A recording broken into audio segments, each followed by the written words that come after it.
Kita buka Quran.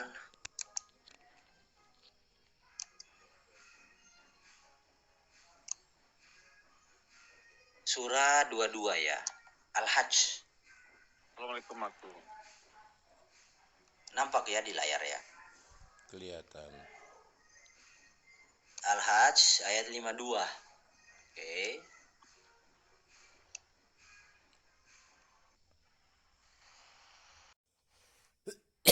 Kami tidak mengutus seorang rasul dan tidak pula seorang nabi sebelum engkau Muhammad kecuali apabila dia mempunyai suatu keinginan.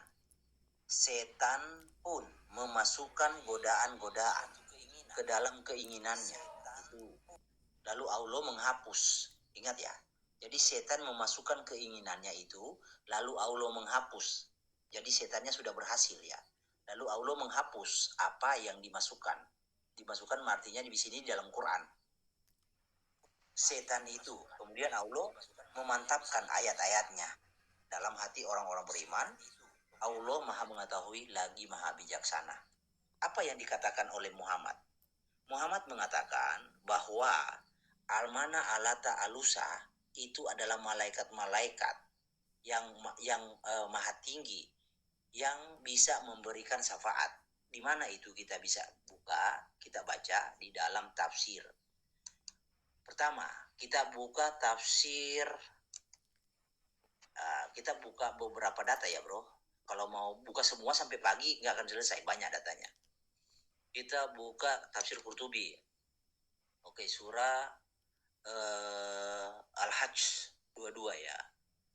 QS 8, QS 15. Ya ini.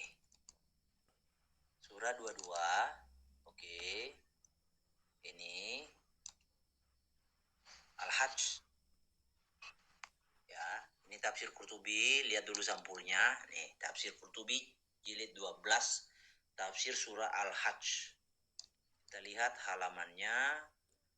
Al-Hajj ayat 52. Al-Hajj 52. Ini halamannya 197.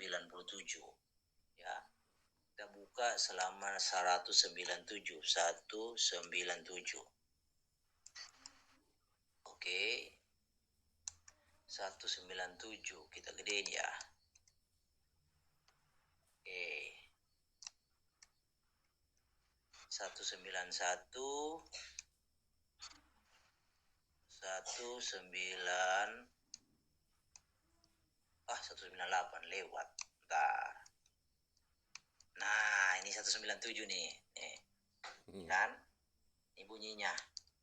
Dan kami tidak mengutus sebelum kamu seorang rasul pun, tidak pula seorang nabi, melainkan apabila ia mempunyai sesuatu keinginan, setan pun memasukkan godaan-godaan terhadap keinginan itu. Lalu Allah menghilangkan apa yang dimasukkan oleh setan itu, dan Allah menguatkan ayat-ayatnya, dan Allah maha mengetahui lagi maha bijaksana. Al-Hajj. Al-Hajj ayat 52. Nah, kita buka. Dalam ayat ini dibahas 3 masalah, yaitu pertama, Allah SWT ia mempunyai suatu keinginan, maksudnya adalah membaca. Nah, setan pun memasukkan godaan. Setan pun. Bentar ya, saya naikin. Kalau nggak bisa tekstualnya nggak bisa kelihat, bilang ya bro. Setan pun memasukkan godaan terhadap keinginan itu. Maksudnya adalah pada bacaan itu. Ayat Quran ya. Jadi setan memasukkan ayatnya di dalam Quran. Nah, nanti kita cari tahu apa yang dia masukkan ayatnya di dalam Quran. Hal ini sudah dijelaskan dalam surah Al-Baqarah. Oke, lanjut.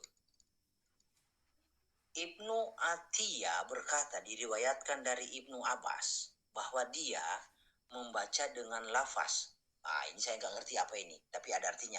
Dan kami tidak mengutus sebelum kamu seorang rasul pun, tidak pula seorang nabi, dan tidak juga seorang muhadats.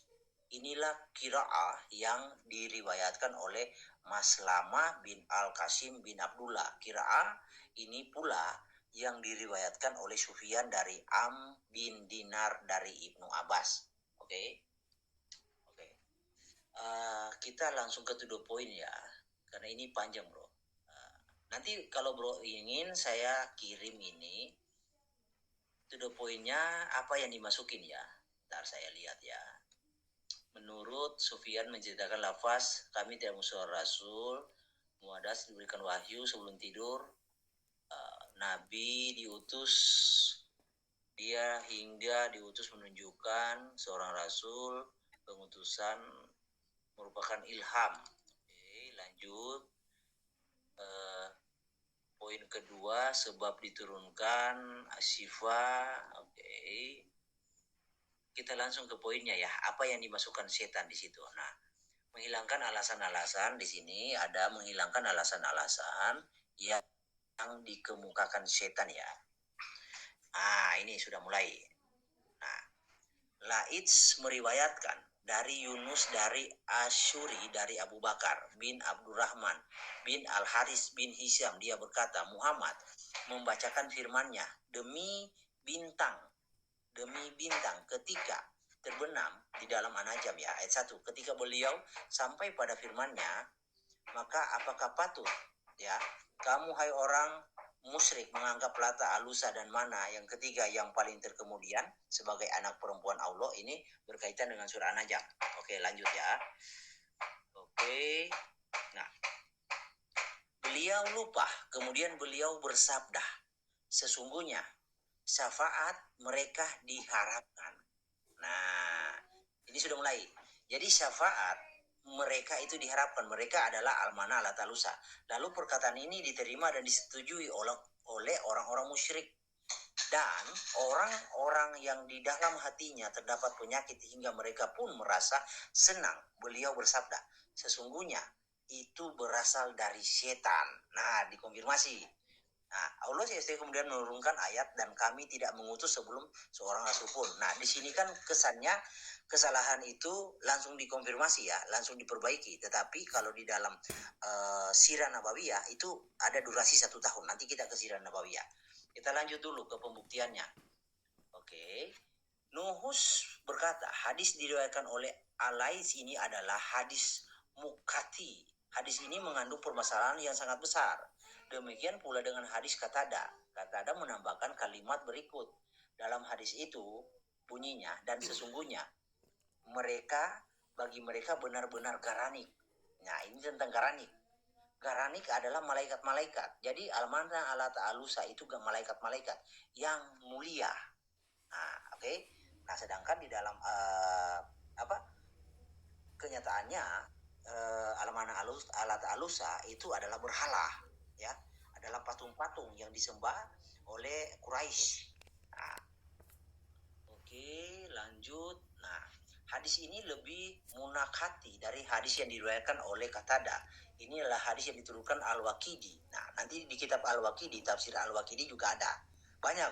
Kalau kita mau baca semua sampai pagi nggak akan selesai. Dari Katsir bin Said, dari Mutalib bin Abdullah, dia berkata seluruh orang musyrik bersujud, termasuk Muhammad ya, kecuali Al-Walid bin Maghirah. Jadi hanya satu. Muhammad juga sujud ya. Dia mengambil debu dari tanah, kemudian mengangkatnya ke keningnya. Dia pun bersujud di atasnya. Al-Walid bin Mughirah adalah orang yang sudah lanjut usia. Dia dipanggil Abu Ubaidah Sa'id bin Al-Asa. Hingga malaikat Jibril AS kemudian turun. Nah, ini turun, lalu Nabi membacakan bacaan itu kepada Jibril. Jibril kemudian berkata, lalu Nabi suaranya mantul-mantul bang. Jibril mantul ya.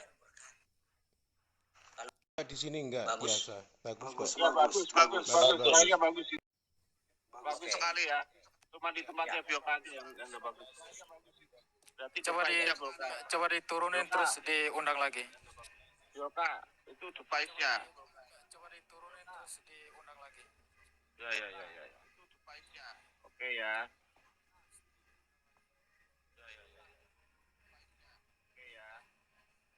Lanjut di Malikil, lanjut Pak Malikil. Kita nggak tunggu beliau. Lanjut di Malikil, lanjut. Boleh. Pak Malikil. Sebenarnya sih nggak ada masalah sih. Oke, saya lanjut. Kalau dubbing turun dulu supaya kamu dengar, baru nanti naik lagi. Ya udah lanjut. Ya nggak apa-apa, nggak ada biokan juga nggak apa-apa. Di bawah kan dia dengerin. Bisa dengar, ya.